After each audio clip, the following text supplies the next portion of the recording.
بھی بے مثل بنا دیا ہے۔ حضور جیسا کوئی نہیں ہے اس دنیا میں۔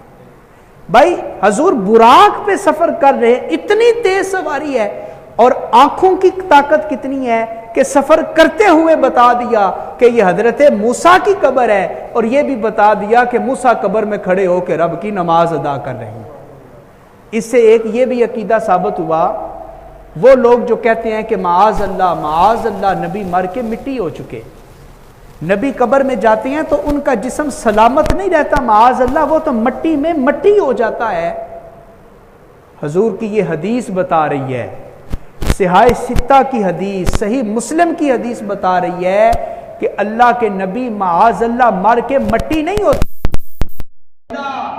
وفات دینے کے بعد بھی نبیوں کو ان کی قبروں میں اعلیٰ عطا فرما دیتا ہے۔ اور اس حدیث کا بعض یہ ترجمہ کیا کہ حضرت موسیٰ قبر میں کھڑے ہو کے نماز نہیں پڑھ رہے تھے، اس لیے کہ جو عربی کے لفظ ہے نا وہ ہے یصلی فی قبرہ، تو صلی یصلی کا ایک مطلب ہوتا ہے نماز پڑھنا، اور صلی یصلی کا ایک مطلب ہوتا ہے حضور پہ درود و سلام پڑھنا۔ اور جو قرآن پاک کی آیت ہے نا جس میں رب نے درود و سلام کا حکم دیا ہے اہل ایمان کو، وہ سب کو آتی ہے۔ رب نے اس آیت میں کیا کہا؟ بسم اللہ الرحمن الرحیم، ان اللہ و ملائکتہ، آگے کیا ہے؟ یصلون، ان اللہ و ملائکتہ یصلون، اللہ اور اس کے فرشتے نبی پہ درود پڑھتے ہیں۔ تو صلی یصلی کا ایک مطلب ہے نماز پڑھنا، ایک مطلب ہے درود پڑھنا۔ اور محدثین کہتے ہیں کہ قبر میں نماز فرض نہیں ہوتی، نماز تو زندگی میں فرض ہے۔ اور یہ کیسے ہو سکتا تھا کہ حضرت موسیٰ کو پتہ بھی ہو کہ حضور کی سواری گزرنے والی ہے اور حضور قبر میں اور حضرت موسیٰ قبر میں کھڑے ہو کے نماز شروع کر دیں؟ ایسا نہیں ہو سکتا تھا۔ اصل معاملہ یہ ہے کہ جب حضرت موسیٰ کو پتہ چلا کہ آج معراج کی رات ہے اور اللہ کے محبوب کی سواری میری قبر کے پاس سے گزرنے والی ہے، تو حضور کے استقبال کے لیے حضرت موسیٰ اپنی قبر میں کھڑے ہوئے، ہاتھ باندھے۔ جو ہی حضور کی سواری پاس سے گزری تو حضرت موسیٰ نے قبر میں کھڑے ہو کے حضور پہ درود و سلام پڑھنا شروع کیا، حضور پہ درود و سلام پڑھنا شروع۔ تو مشاہدات معراج کا بہت بڑا مشاہدہ یہ ہے کہ حضور نے حضرت موسیٰ کو قبر میں دیکھا ہے، یہ حضور کی آنکھوں کی قوت ہے۔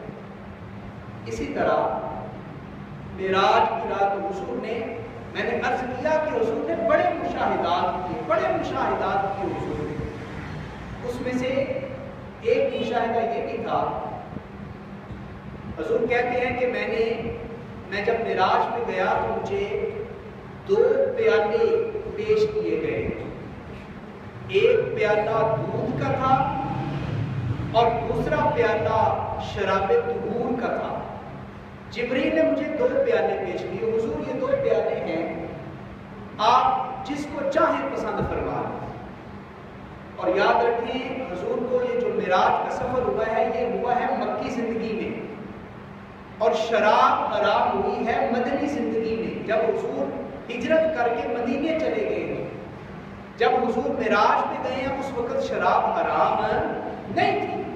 حضرت جبریل نے حضور کو 2 پیالے پیش کیے تو حضور نے شراب کو پسند نہیں کیا، حضور نے دودھ کو پسند کیا، دودھ کو۔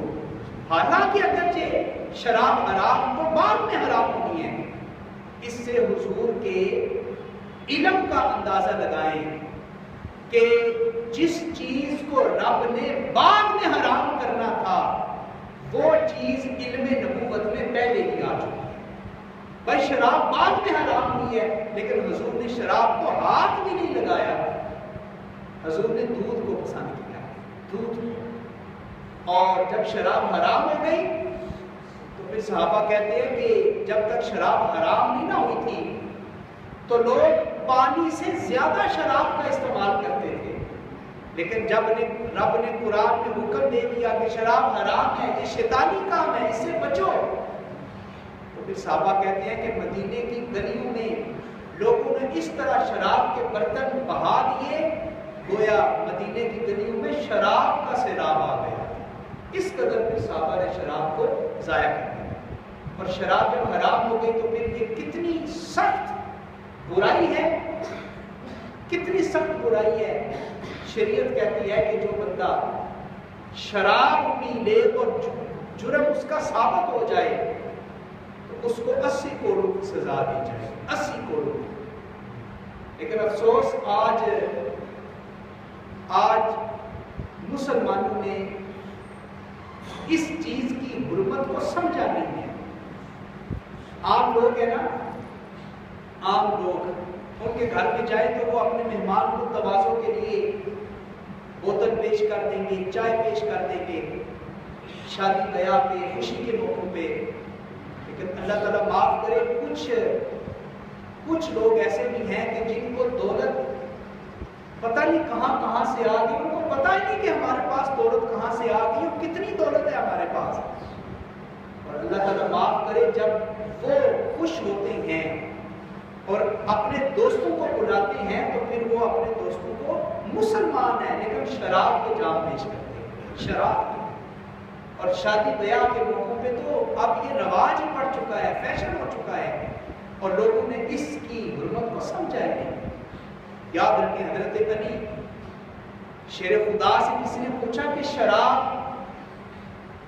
حرام ہے تو اس کی وجہ کیا ہے؟ تو حضرت علی نے ایک مثال دی، کہا کہ اگر کسی دریا میں شراب کے چند قطرے ڈال دیے جائیں اور اس کے بعد جب وہ دریا سوکھ جائے تو دریا کے اندر سے سوکھنے کے بعد جب زمین سے جو گھاس اگے گی نا، حضرت علی کہتے ہیں شراب اتنی سخت حرام ہے کہ اس دریا میں اگنے والی گھاس کو میں اپنے گھوڑے کے سامنے بھی نہیں ڈالوں گا۔ اتنی سخت حرام ہے شراب کہ شراب کے چند قطرے ڈالے گئے دریا میں، دریا سوکھ گیا، نیچے سے گھاس اگ گئی، کہتے ہیں میں اپنے گھوڑے کے آگے بھی اس گھاس کو نہیں ڈالوں۔ یہ ہے صحابہ کا تقویٰ۔ اور آج لوگ خوشی کے عالم میں شراب کو ایسے استعمال کرتے ہیں۔ حضرت ابوبکر جساس کہتے ہیں کہ جو بندہ آتی شرابی ہوتا ہے نا، آتی شرابی، شراب پینا اس کی روٹین میں شامل ہوتا ہے۔ حضرت امام ابوبکر جساس بہت بڑے عالم دین گزرے، وہ کہتے ہیں کہ ایسے شرابی کو مرتے وقت کلمہ شہادت میسر نہیں ہوتا، مرتے وقت اس سے کلمہ کی جو صفت ہوتی ہے اللہ تعالیٰ اس کو چھین دیتا ہے۔ تو اس لیے معراج کی رات حضور نبی کریم علیہ الصلوۃ والتسلیم نے دودھ کو پسند کیا ہے، شراب کو پسند نہیں کیا، حالانکہ اس دور میں حلال تھی۔ اسی طرح حضور نے ارشاد فرمایا کہ میں نے ایک اور مشاہدہ کیا، میں نے کچھ ایسے لوگوں کو دیکھا، کچھ ایسے لوگوں کو کہ جو اپنے سر کے اوپر گٹھڑی اٹھاتے تھے لیکن اٹھا نہیں سکتے تھے، اس کا وزن زیادہ تھا، 2 قدم اٹھاتے تھے پھر گر جاتے تھے۔ حضور کہتے ہیں میں نے جب ایسے لوگوں کو دیکھا تو میں نے جبریل سے کہا من ہؤلاء، اے جبریل یہ کون لوگ ہیں؟ تو جبریل نے عرض کی اے اللہ کے رسول یہ وہ لوگ ہیں کہ دنیا میں لوگ ان کے پاس اپنی امانتیں رکھواتے تھے اور یہ لوگوں کی امانتیں جمع کرتے تھے لیکن ان امانت کی حفاظت نہیں کرتے تھے، امانت میں خیانت کر دیا کرتے تھے۔ آج اللہ تعالیٰ نے انہیں اس عذاب میں مبتلا کر دیا۔ اور دیکھیں آج لوگ امانتیں رکھواتے ہیں، آپ بھی امانتیں رکھواتے ہیں کسی امین کے پاس اور کوئی دوسرا آپ کے پاس امانتیں رکھواتا ہے۔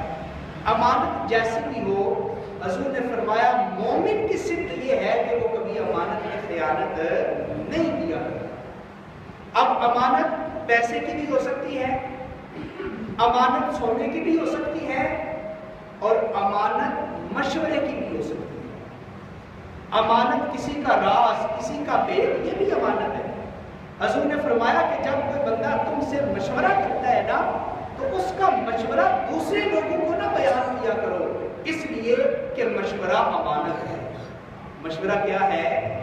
امانت ہے. اور پھر حضور نے فرمایا راز ہے، جب تمہیں کسی کا راز پتہ چل جائے، کسی کی کوئی کمی یا کسی کا نقص پتہ چل جائے، تو حضور نے فرمایا اس کو بھی عام نہ کیا کرو، اس کو بھی پھیلایا نہ کرو، بلکہ راز امانت ہے. جب تم کسی کے راز پہ پردہ ڈالو گے تو اللہ قیامت کے دن تمہارے گناہوں پہ پردہ ڈالو گے، اللہ تمہارے گناہوں پہ پردہ ڈالو گے. تو امانت کی حفاظت کرنا. حضور نے فرمایا میں نے معراج کی رات ایسے لوگوں کو دیکھا کہ جو اپنے سروں پہ وزن اٹھاتے تھے لیکن اٹھا نہیں سکتے تھے، گر جاتے. تو یہ کون لوگ تھے جو دنیا میں اپنی امانتوں کی حفاظت نہیں کیا کرتے؟ پھر حضور نے فرمایا کہ میں نے معراج کی رات ایسے لوگوں کو بھی دیکھا کہ جن کے ایک طرف گوشت تازہ خوشبودار لذیذ دائیں طرف وہ ہے، اور بائیں طرف ان کے ایسا گوشت ہے جو باسی ہے، پرانا ہے، اور اس سے بدبو بھی آ رہی ہے. کہتے ہیں کہ میں نے دیکھا کہ لوگ تازہ لذیذ خوشبودار گوشت کو نہیں کھاتے بلکہ وہ بدبودار گوشت کو کھا رہے ہیں، اور پھر اسے کھا نہیں سکتے، 2 لقمے ہی لیتے ہیں کہ آ جاتی ہے اور وہ باہر ہیں. کہتے ہیں میں نے جبریل سے پوچھا یہ کون لوگ ہیں؟ تو حضرت جبریل نے عرض کی حضور یہ وہ لوگ ہیں جو دنیا میں اپنی حلال بیویوں کو چھوڑ کر غیر لوگوں کے قریب جاتے ہیں، حلال کو چھوڑ کے غیر کے پاس جاتے تھے. اللہ انہیں جہنم میں اس طرح کا عذاب دینے والا. اپنی جسم کی حفاظت کرنا، اپنی سوچوں کی حفاظت کرنا، اپنی نیت کی حفاظت کرنا، اپنے ارادے کی حفاظت کرنا، اور سب سے بڑھ کر اپنی شرم